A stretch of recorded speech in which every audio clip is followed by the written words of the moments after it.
जनतेसाठी कुणाशी भेटणारा आपला चॅनल सत्यमुख।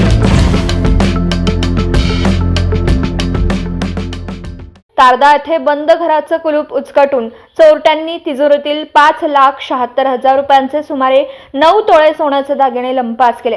ही घटना सोमवारी 4:15च्या सुमारास उघडकीस आली।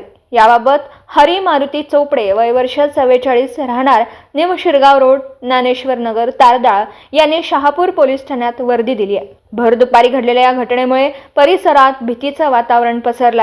चोपडे दाम्पत्य नोकरीसाठी नेहमीप्रमाणे बाहेर गेलं होतं तर मुले शाळेत गेली होती। घर सांभाळणाऱ्या मातोश्री सुशीला या दररोज घरी एकट्याच असतात।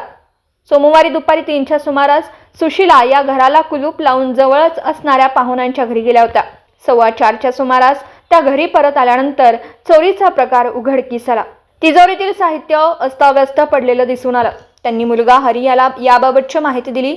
शहापूरचे पोलीस निरीक्षक सचिन सूर्यवंशी, उपनिरीक्षक श्रीकृष्ण दरेकर, गुन्हे प्रकटीकरणचे सहाय्यक फौजदार अविनाश मुंगसे, अर्जुन फातले, शशिकांत ढोणे यांनी घटनास्थळी भेट दिली। उपाध्यक्ष विक्रांत गायकवाड यांनीही पाहणी करून तपासाबाबत सूचना दिल्या।